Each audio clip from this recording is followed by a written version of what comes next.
Said was playing tambour.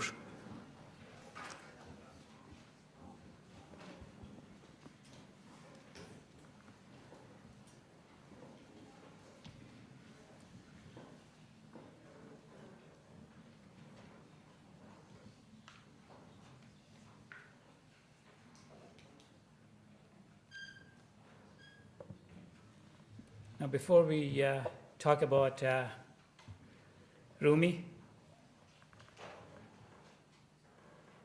work, and see why we love this man so much,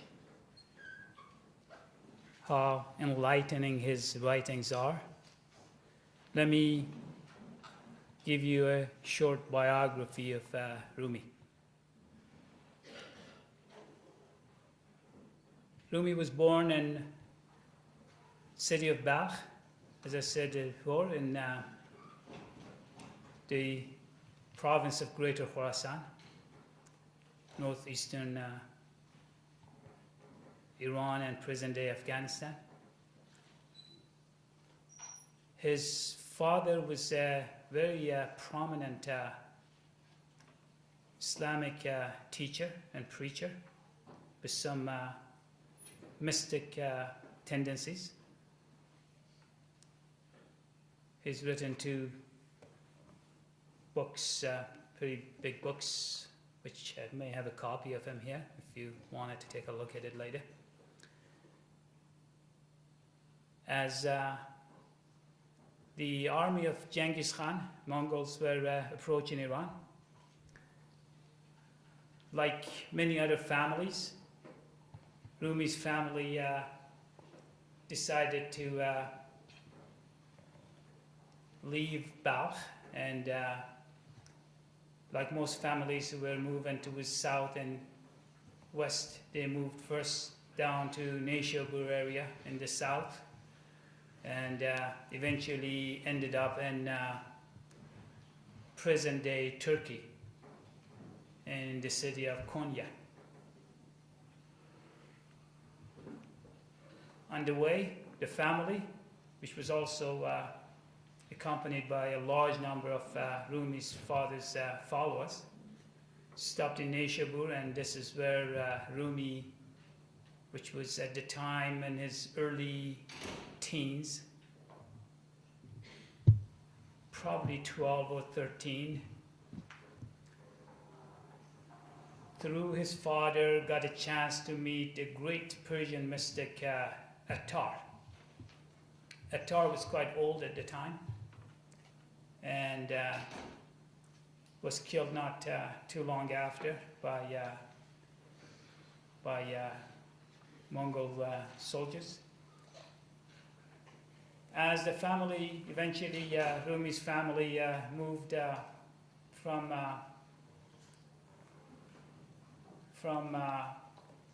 Neyshabur, where, by the way, he got a copy of Attar's book, Asrar-Nameh, Book of Mystery, very important book, which had also a lot of influence on him later.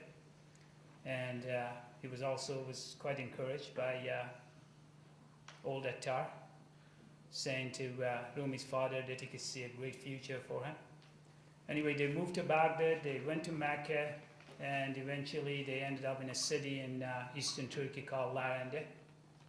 And there he got married at the age of 18 to a lady named Gohar Khatun, if I remember the name correctly.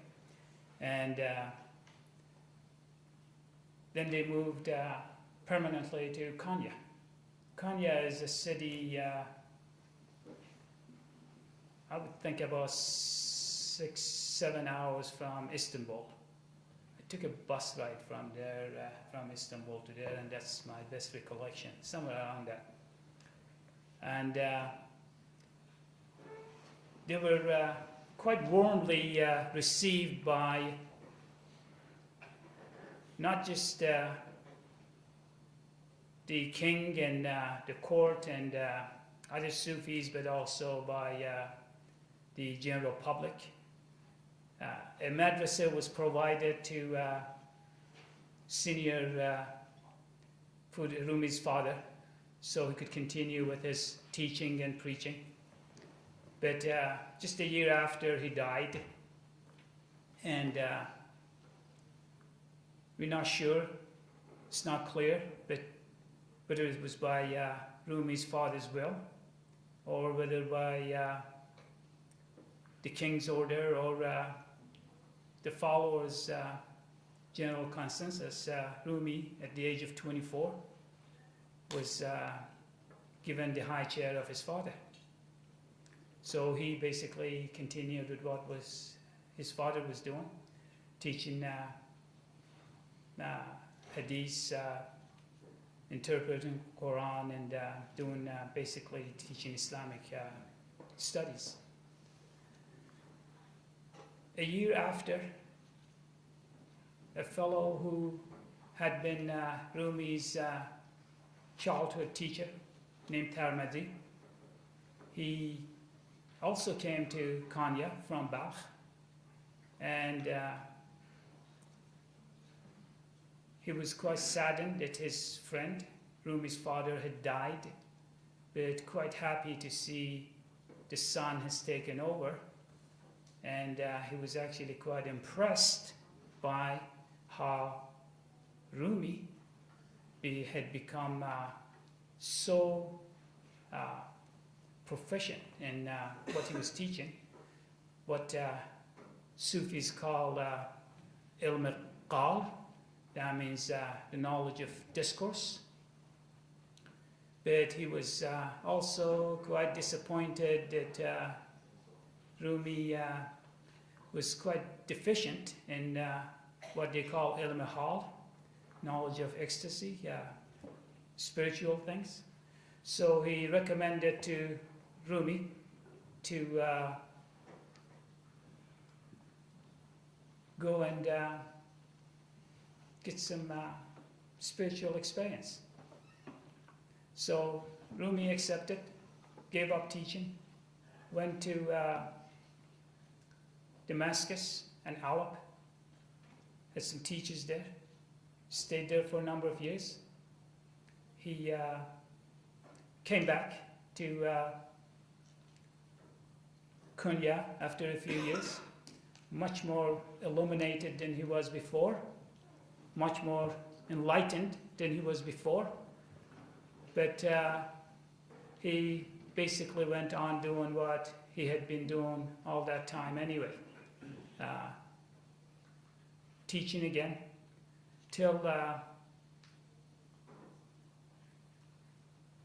one day something happened. He met a man which completely changed his life. The story of course, the meeting of Shams Tabrizi and Rumi. It's a well-known story now, I think. And there are a lot of versions as exactly how they met, where they met, what sort of words were exchanged. But the most credible story is that out of blue, this old vagabond, dervish, named Shams Tabrizi, 60 years old, appears in the way of Rumi as he was going home, and stops him. He says he had the question for Rumi. Rumi was 38 at the time. Rumi, of course, being a big teacher, was mounted on his mule, and this guy comes and stops the mule and says, just out of nowhere, he says, who was the greater of the two men? Bayezid Bastami or Muhammad? Now, I've already mentioned Bayezid's name. He's the guy who was exiled 7 times from his home, from his city. And this was obviously a question that Rumi had never expected. After that initial shock, Rumi says, what sort of question is this? Of course, everyone knows. Prophet Muhammad is the greatest of all the men. And then Shams poses his second question.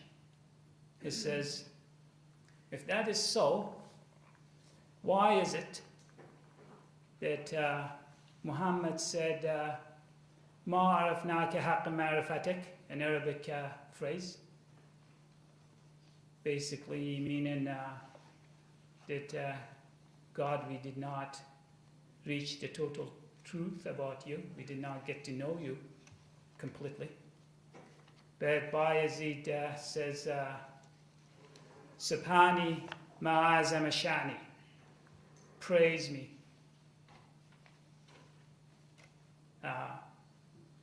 That my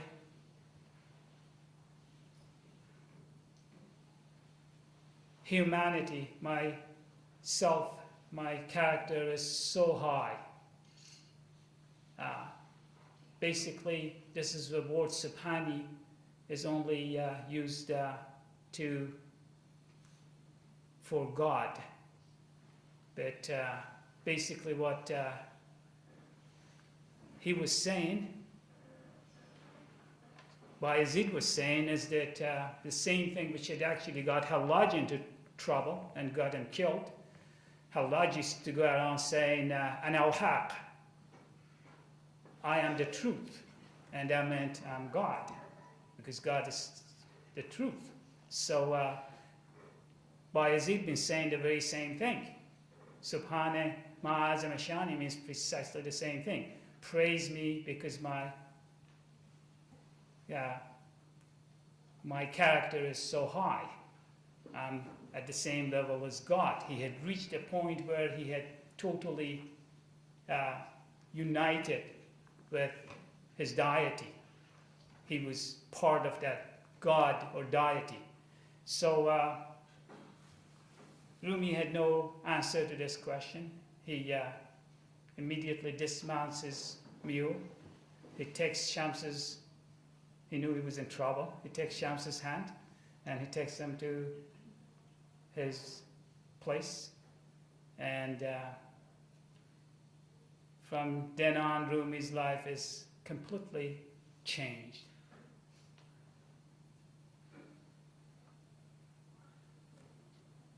We have three sources, very important sources, fortunately, and this is not the case with other Persian writers and poets. But in case of Rumi, we have three very important sources for his biography, his life and his works. One of them is his son, Sultan Valad, who was almost always with him, very close to his father. The other two sources, one is named Aflaki, the 2-volume biography of Rumi, and that. Everything which was told about Rumi, all these stories, some of them pretty fantastic, are all recorded in that book. And the other one is called Sepah Salar. These are not quite at the same time as Rumi, but immediately after, and both Aflaki and Sepah Salar were closely associated with the family, and they had a lot of inside information. So these things are actually recorded in by both Aflaki as well as Sepah Salar. Let me see if I could quickly grab what they say exactly instead of me trying to paraphrase it.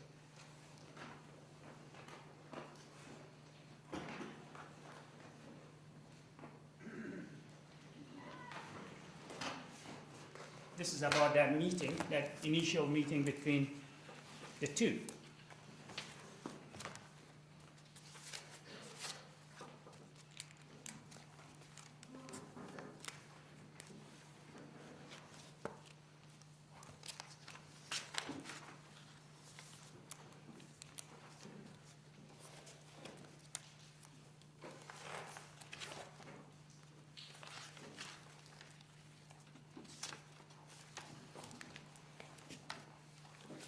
Okay, if I don't find it, I'm just going to quickly tell you what they say. Aflaki says that as soon as they met, it was just like sugar and honey. They just got quickly clicked. They seemed like they've known each other forever. And what they did, they went into a room and they basically didn't leave the room for 3 months. And Sapassalar basically says the same thing. And Rumi's son, Sultan Balad, has a book. He was a poet in his own right. He also writes the same thing basically in the form of poems, saying that there was this father which he knew as a great teacher, and all of a sudden the teacher had become a disciple. The teacher had become a novice. And what happened was basically Shams became his guru, and whatever Shams told him, Rumi would follow, never second guessing him, never questioning him. One of the things he told him was to stop reading his own father's book, which Rumi was extremely fond of. And his wife is quoted to say that he used to sit up till wee hours in the morning and read his father's book. And Shams says, no, no more. Get rid of those books.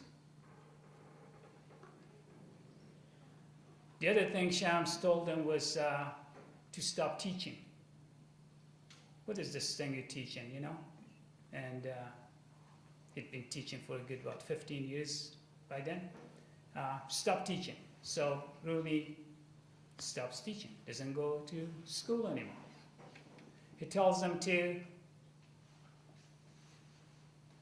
do sama, listen to music, and dance. And that's precisely what Rumi did. Sometimes people think that sama was started by Rumi and Molavi order. Of course, sama was well before him. Only, however, some Sufi masters were allowing sama, and there've been so much controversy, so much problem with sama. It's just that Rumi basically brought that to a much higher level than before. And Rumi got so preoccupied with music and dancing and sama, which sometimes he would do it for hours or days. It's said that one time, this is in Aflaki also, that he's passing through a bazaar and he hears hammers. A gold maker was making ornaments, and he hears the sound of the hammer hitting the plate of the gold, and he just starts dancing to it for hours. And the guy whose name is Salahuddin, he is becomes after Shams a very close associate of Rumi. He is looking there, and the guy's dancing there. Everyone was watching, and he tells his guys to keep on hammering. Forget about the gold. Let it go to pieces, you know. And he went on and on and on and danced. In Aflaki, we also hear that sometimes Rumi would write, but you know, his sermons, his gatherings were always attended by, you know, large number of people. He had as many as 300, 400 students at one time, you know. But in these gatherings also, many very prominent people would attend, including emirs, including, the Sultan and a lot of other Sufis, a lot of sometimes these very fundamentalist religious people as well, but Rumi didn't care. He would start dancing and he would just go into that ecstasy and start undressing. True story, according to Aflaki, he becomes stark naked.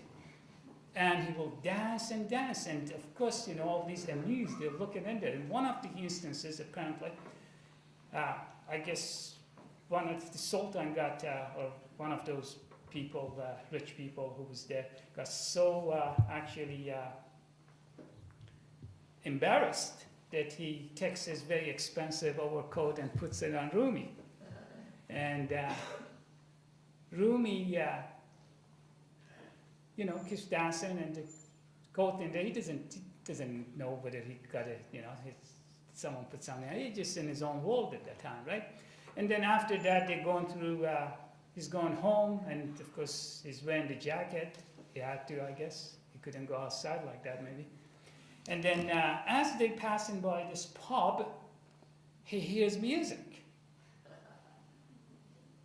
And right in there, he keeps doing it the same thing.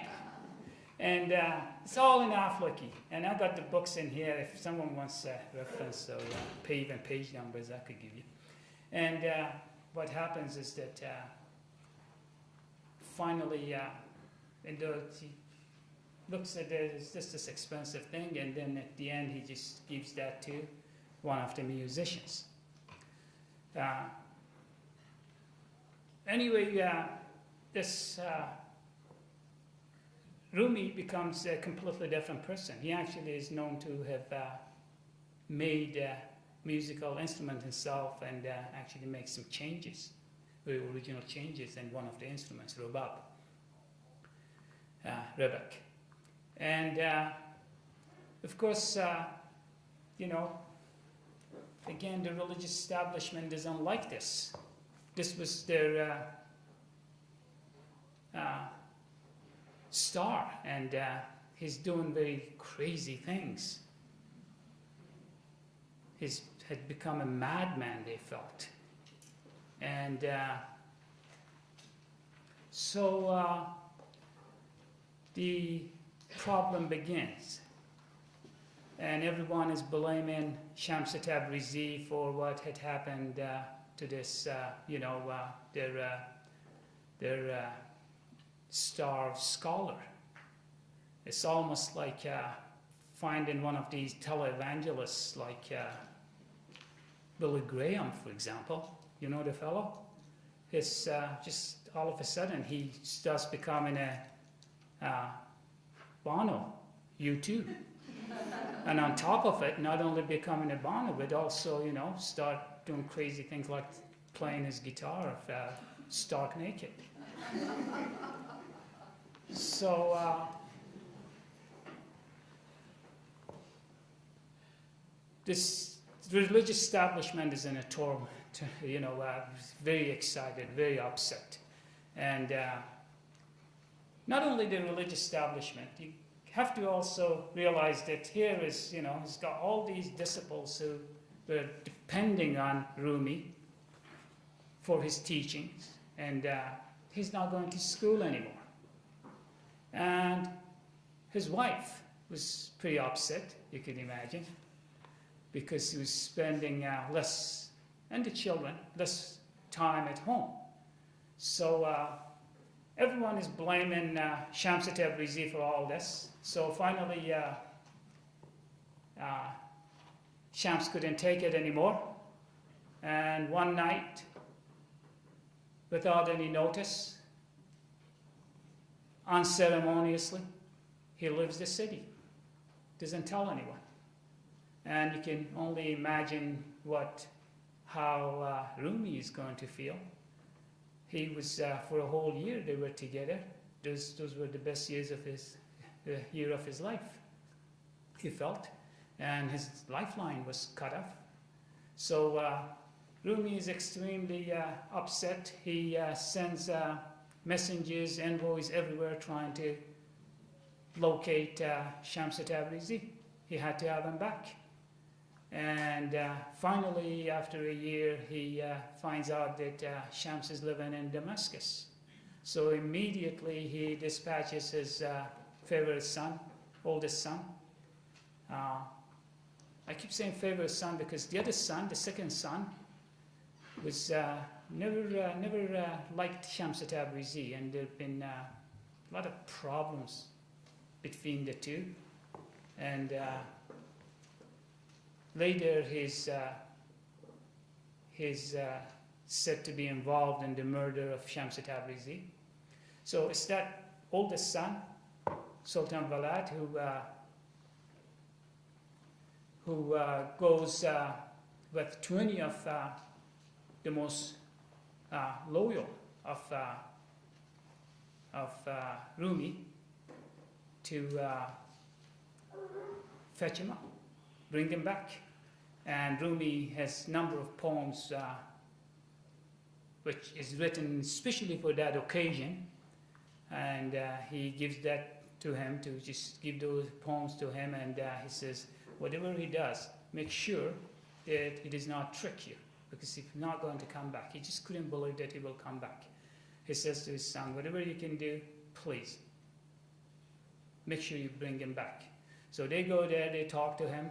To make a long story short, he finally accepts, just out of respect, out of courtesy. The son and the 20 would, on foot, they refused to mount a mule in front of him, put him on a mule, and they takes them 30 days to get back to Konya from there. And things are, of course, again, Rumi is extremely happy. He's back to what he was before, and jolly happy, and things are going well. But again, same problem. This time a lot more serious. The organized religious establishment would not accept this. This is just too much. Rumi is too much. He was too well respected by the community. Everyone loved him. Men, women, children, you name it. Everyone loved Rumi. Armenians, the stories where, Muslim, a lynch mob is trying to kill an Armenian, for example, right? And Rumi walks in there. Everyone knows Rumi. They stop. He says, don't touch him. Leave him. I'll talk to him. And then he actually saves his life. And that guy becomes one of his most one of his closest disciples later. So everyone loves Rumi, and they respect him too much. And then that's not good, because, if you got someone like him, and at the same time he's doing all these crazy things, which are very unorthodox. So this time, really, everyone is, not just they calling Rumi mad and they're trying to get him to court of Sharia, which they tried a number of times, but they're really after Shams's blood. So again, there's more than one version of what happened. One version is that as Shams was leaving the house, there were 7 people waiting for him in dark, and they just rushed him, stabbed him to death. And it's said that one of the 7 was actually Rumi's second son. No one knows for sure. All they know is that they heard scream. They went there. There were just a few, some blood on the ground, but there was no trace of his body or anyone else. So the other version is that he just, like the first time, he just left, and this time he wasn't going to let anyone know where he was. So now what happens? Shams is gone, Rumi is depressed, and I guess he knew that this time he's not going to come back, but he didn't stop. He kept traveling even himself, going places, looking for Shams. So even though apparently other people knew what had happened to him,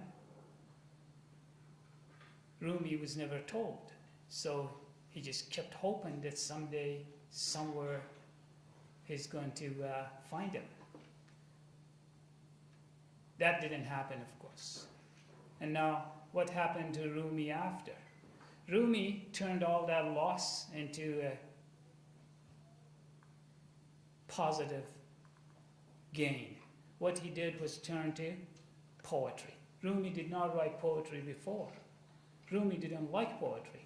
He says in black and white that it was the worst profession in his town to write poetry. He didn't write poetry. That was a bad thing. And you can see the reason for that. Poets were normally court poets, you know. These were people who were on the payroll of the kings and emirs. And whatever those guys did, they praised them. And that's Sultan Mahmud, which I mentioned before. You know, he had 400 poets in his court. He would go and attack India, kill tens of thousands of people, and then, you know, you should see some of the poetry which is written in his praise. And it's, you know, how brave he was, and what a, you know, top-notch military soldier he was and all that. So, but the poetry which, of course, Rumi writes is not that kind of poetry.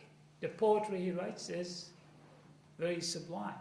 And that's what I want to discuss. But before I say that, you know, go into his works, let me just say this, that when Rumi died, eventually, when he was 66, 1207, 66, what would that give you? 1273, I think, 73, that's when he died. He was sick for a while, and he was never afraid of death. Over and over, he says in his work that it's just an evolution. The evolution he talks about is not Darwinian, of course, the evolution. It's not Darwinian, it is spiritual evolution. He says, we were first inanimates, then we became, that's a nice theory of actually life. Then we became vegetables, and from vegetable we turned into animals, and from animals we were, you know, we evolved into something higher and higher, of course, till we came into the human form. And from human form, he says, if I die, every time I died, I don't even remember what was before. I don't remember I was a tree before. I don't remember I was an animal before. Now, I'm not going to remember this. This is just a transition, he says. I'm going to die again, and I'm going to be promoted. I'm going to go to higher levels. So death is nothing that he was afraid of. And I got a number of poems. If I get a chance, if I have enough time, I'll read them to you. But before I do that, let me just say that, when he died, he was an extremely popular guy. Everyone loved him. And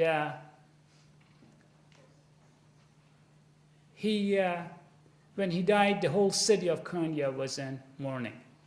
Christians, Jews, Muslims, non-believers, everyone, men, women. And what a nice way to die. The way to live, the way he lived, and the way he died.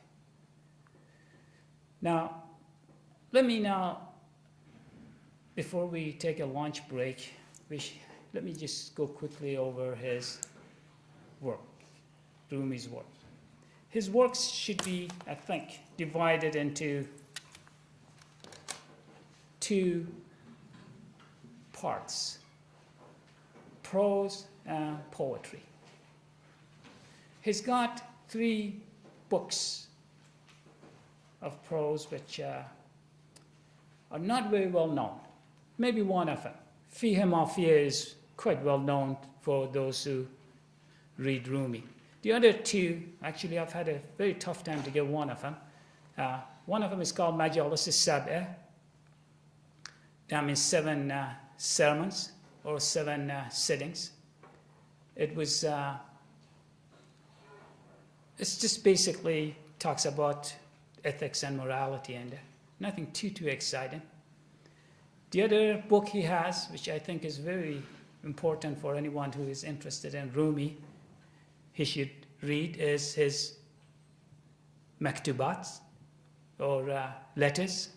He's written a whole bunch of letters. I can't remember now how many, but quite a few.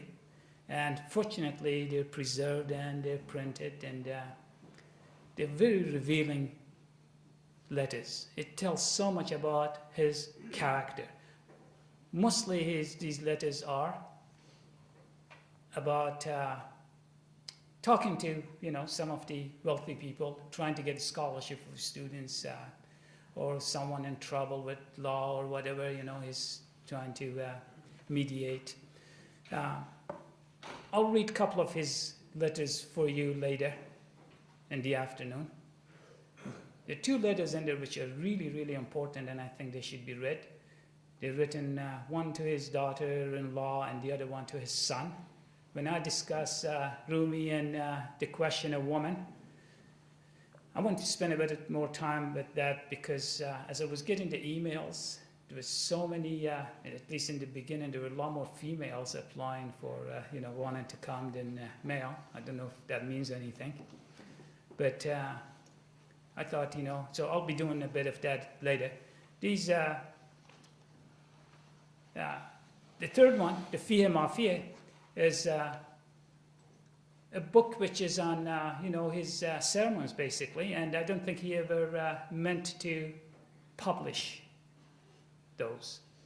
He was going and talking to general public. That's why the language is very simple, sometimes very bland, and not very sophisticated, nothing like his poetry. I will read some passages from that book again a bit later, because again, I think that is quite important that anyone who's interested in Rumi should at least be exposed to that book, Fihe Ma Fihe, especially that he did not really intend to publish it. Now, Rumi, of course, is famous for his poetry. And his poetry, again, I think could conveniently be divided into two parts. His lyrics, his sonnets, what is called Divan-e-Shams. Why is it called Divan-e-Shams? It is his poetry. It's not Shams did write a bit. There is actually a couple of books on his writings.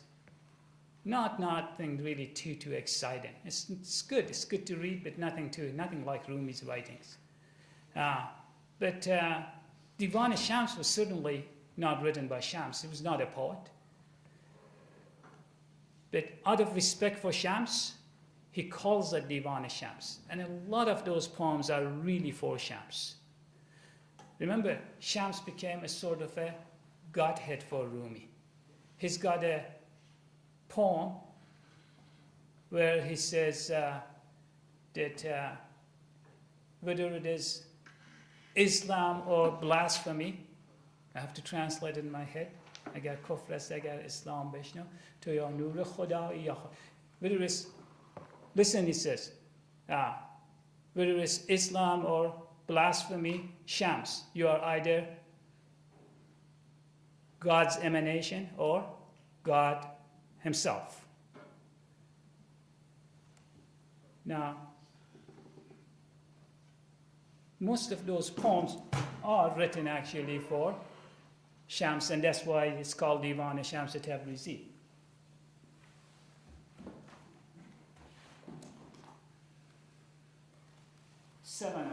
A total of 9, actually 10 books, put together by great Persian scholar Firuzanfar. There's something like 40 to 50,000 verses in there. And really they're the most charged, the most sublime, lovely poetry. Very emotional, very passionate. The most passionate poems you could find in Persian language, some of them. At the same time, you got to realize that Rumi only did poetry not because he felt he was a poet or he wanted to, but that was a way of communication for him. He always said that words never can express my feelings. He actually called himself, in some of those poems, he calls his pen name as not Shams, but the pen name is Shams, by the way, also means the sun, right? So again, that goes back to Mitraism. That is more than just Shams Tabrizi there. When sometimes it says Shams, it's not always just Shams Tabrizi. Remember, that was the old Persian religion, worshipping the sun. And actually, that was a religion which became quite widespread. Even in Europe, there were a number of followers. In any case, these are really very, very emotional poems, but for that reason, they're really not always that polished. These are not poems polished like Hafiz's, for example, poems. Hafiz is, when it comes to poetry and the technique and this, sublimity of the poems, Hafiz is just one and only one in the whole of Persian literature. But the kind of energy which Rumi puts in these poems is just amazing. And that's what I want to do, if I could just read some of those to you right now. And then what I want to do, of course, is to, and maybe that's what I should do before I start reading some of these to you, is to say something about his other book, the much more well-known and much more read than lyrics. And that is, of course, which? Masnavi, right? Masnavi. Masnavi is what has made Rumi really famous. Fortunately, it is so easy to translate it because the language is so easy. And that's why so many English-speaking people like Nicholson, like Arbery, like Winfield, have had no problem translating him. They have had much, much more problem with, of course, the lyrics, and they've only done selected ones of those. Nicholson has translated the whole of Masnavi, and that's the standard book. And that's mostly I'm going to be referring to when I discuss about his Masnavi later in the afternoon. But let me say this for now. The word Masnavi, because I won't have time to do all this in 1 hour in the afternoon, Masnavi is just 6 volumes, right? A total of 26,000 verses. So I'm only going to be touching scratching the surface. So let me just say very quickly about Masnavi. Word itself means style of poetry. It is a very popular style of poetry in Persian language.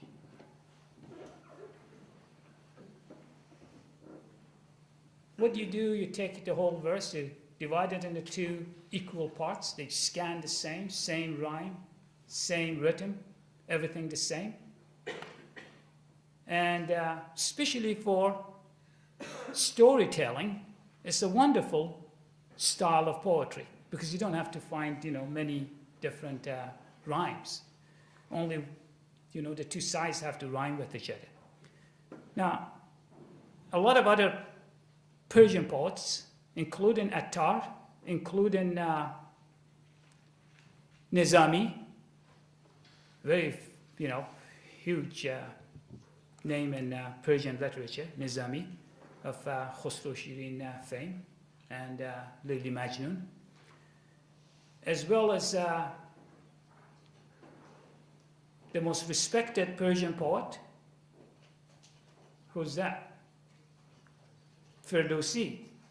They have written in that style. And, when you say Masnavi and Manavi, even if you don't say the Manavi part, Manavi means with inner meanings, right? Masnavi is normally, has that second part to it, Masnavi. But even as soon as you say just Masnavi, the word Masnavi, everyone would immediately associate Masnavi with Rumi, because Rumi is such an imposing figure, and because so many people read Masnavi as as a spiritual book with all those subtle things in it, subtle spiritual meanings in it. Now, how did it all start, Masnavi? Apparently, after Shams, remember, there are three people you really should remember, which were had a lot to do with Rumi's life. Besides his son, Sultan Balad, the other two older people, one was Shams Tabrizi, of course, who had the greatest influence on his life. And again, remember, I did say about other Sufis before him and during his time, which have had influences on him. But the other two people, which really had a lot to do with his life, where one is called Salahuddin, that businessman, which was making gold ornaments, I was saying. He became a very close friend of Rumi later, and sort of replaced Shams for him. But the other one, more important perhaps, is a guy named Hisamuddin Chalabi. And Hisamuddin was encouraging Rumi to write a book for general public, because he didn't have any books, right? He was just writing these poems, lyrics, and then he was doing these sermons, which weren't even supposed to be printed. And he was encouraging Rumi to write books for general public, much like the two other great Sufi poets, Sanai and Attar, had done. And when he asked them that, one day Rumi would, the day he asked him that, Rumi took off his hat, took a piece of paper, gave it to him. And what you see in there are the first 18 lines of Masnavi, single most important lines. And I'm going to spend most of my, after lunch, after the video and lunch and video, I'll spend good part of my time in that hour discussing those 18 lines, which are key to understanding Masnavi. Now he showed that, and then with Hisamuddin's encouragement, he would